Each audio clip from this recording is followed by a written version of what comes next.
The time's come to play here in my garden of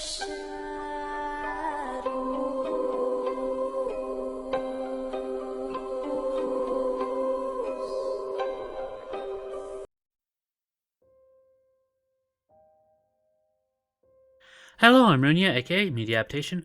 Welcome back to Moderation Media Thread Game. And before we begin, if you don't keep up with our community tab, we are in the process of currently moving to a new house. So, God knows when some of these videos are going to get posted, but we'll try and get them all done. But anyway, it's time once again to talk about the supposedly lost day style anime, Go for a Punch, aka Saki Sanobashi. Where we cover any new developments on the Discord and Reddit channels, and then cover some older anime and manga. And before we begin, there was a very strange thing that happened. A Japanese heavy metal group, Necronami Idol, made a music video based on Saki. A group of girls waking up locked in a bathroom, and of course our lead has a hime cut. But they opted to give her normal hair color. But one of the other ones does have the light colored hair. Fighting happens, and the girls start killing themselves. Again, we don't get a drowning bit. Again, it probably wasn't feasible for all the makeup, but the last group opt to kill each other in the same vein of that. It's so weird that this is technically the first official fan work that is completed, and it's from Japan. It'd be neat to ask them what was their inspiration, just in case they say something other than Saki. But aside from that, our main story seems to be our video from last week, and the drama behind it, as many felt that our take on the info and might have come off as hurtful for asking basic questions. And we tried to reach out to some of these people, but got very little answers. So from everyone looking on the outside, it felt like we were asked to go on blind faith alone. Just once, you'd have my back. Wishing isn't very scientific, son. But since then, we finally got some word back from them, and we tried to go over all the evidence. Again, this is an important step to do, because that is what led to the whole Saki OP thing that happened a while back that is still bugging the community today, even though it's been disproven several times. Again, none of this is ever done in mean spirits. It's because that there are several trolls that will be far less kind than we are. So let's go over them one by one, and see if they still hold up. First off, we have this screenshot, from the source actively helping in the search. So our initial troll thoughts seem unlikely, even though we still have no clear explanations as to the two DVD covers. Although, they did get in trouble a while back, because the other picture, they actually inputted a fake banner over, which is still tampering with evidence, even if it wasn't done for malice reasons. If those two covers were done in the same vein, that could explain a couple things. But I'll wait for word on that. We then go over to the Show Your World lead, and the fact that viewing that site now no longer has the video called Go for a Punch. So that seems pretty cut and dried, right? But what bugs me is that if it was just a simple edit, the other three videos would also be the same. But since they're not, seems incredibly odd. A troll normally does as little as possible to get a quick laugh. But the group tells me that it was changed because of a DMC takedown. And while a normal takedown shouldn't affect an archive, if it goes up to the place where the archive is held at, it can potentially do that. DMCs do work very differently, as any YouTuber would be aware of. And the site in question seems to have been refreshed, for lack of a better term. So if the top 10 list changed throughout the day, that could be a thing. It's within the realm of possibility that's what could have happened. But we are still left with no way to prove it one way or the other. Next we have the website. With the rushed nature of it and the lack of other links, it seems that this was tied to the Dark Anime Archive, which is partially in the deep web. So the links to said place wouldn't be present as the other methods would be available. So their exclusion isn't a linchpin as it originally thought. Also, they have found the main page to the site, of which it was tied to, so it is looking even more believable. So in short, there's still not enough evidence to say that it is real, but all the doubts we had about the source's motives can be put to rest. Again, the archive lead is still a very interesting and very promising outlook. But it seems that this was a case of people getting excited without properly explaining stuff to everyone else. We were repeatedly asked to talk about this, and not given everything that we needed. So we had to go with what we had. I can't talk only about the positives of something without addressing the concerns about the negatives as well. That is how journalism works. I'm technically not allowed to take sides, even if they are my friends. It sucks, as our last video was incredibly hard to do.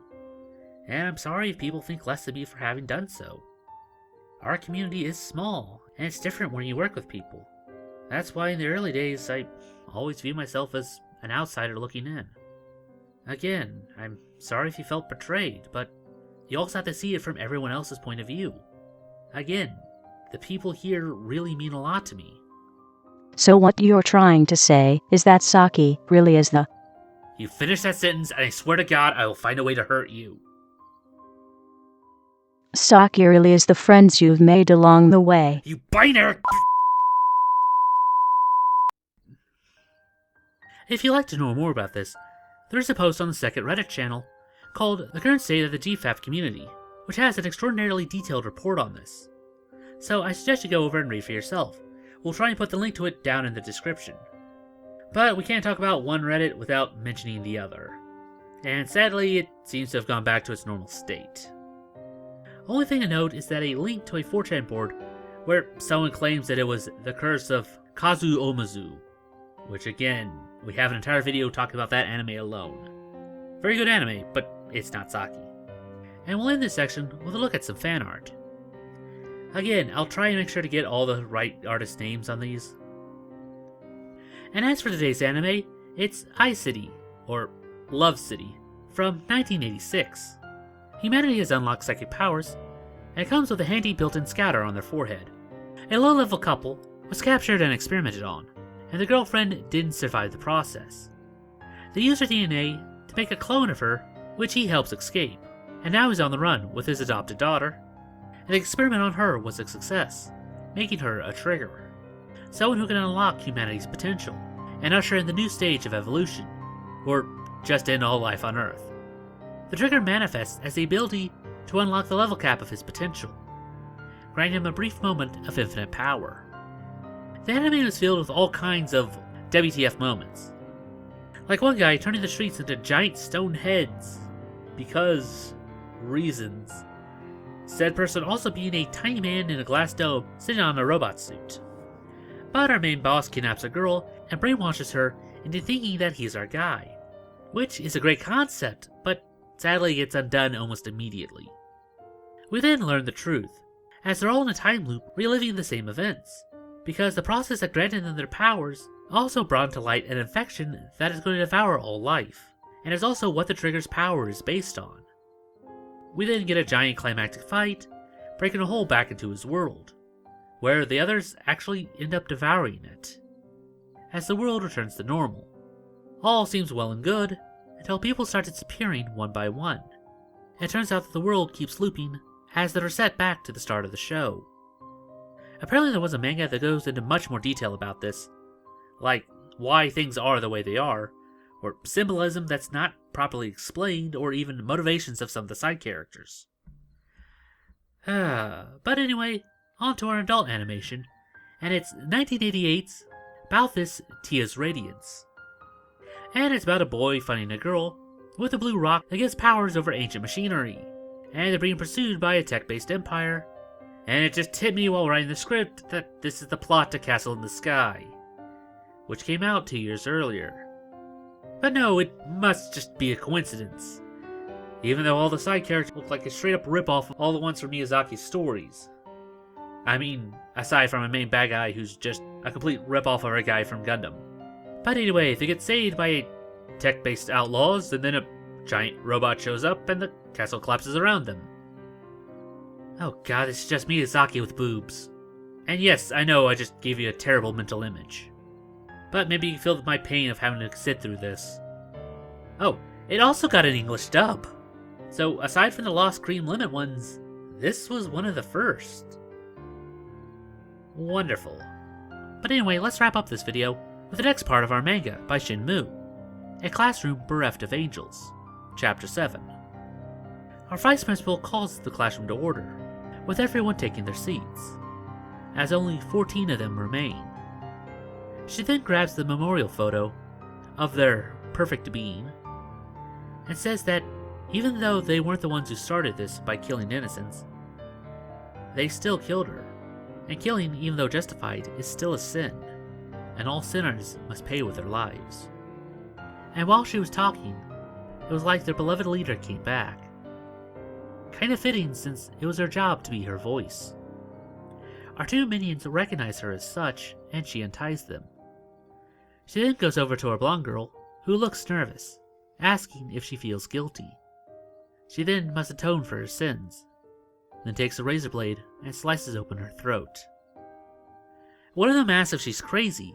You're in the same position as the rest of them. To which she agrees, and she's fully prepared to end her own life after the task is done. And again, the class sees her as such once more. The group tries to make sense of what they're witnessing is real, as one of them notices another one laying down. She goes over and asks if she's alright, only to find out that she's already killed herself. To which a girl congratulates her for. The class is stunned, as another one in the back decides that it doesn't matter how it happens so long as everyone dies, and attacks another student, which starts an all-out riot as they fight amongst themselves, all except for Vice, Black, Gray, and the minions.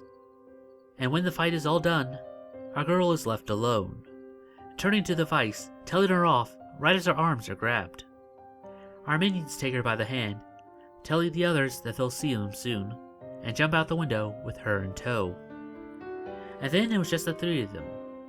Black sitting emotionless as she's done throughout the story, and Gray nervous as she's at a loss of what to do next.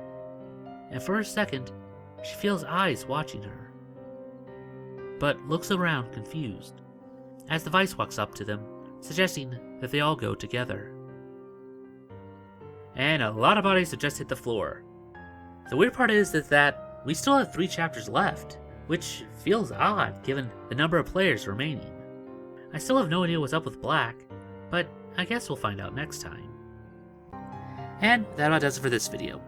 If you have any other ideas like to make to a video, then please post it down in the comments below, and I'll add it to our next viewer request week.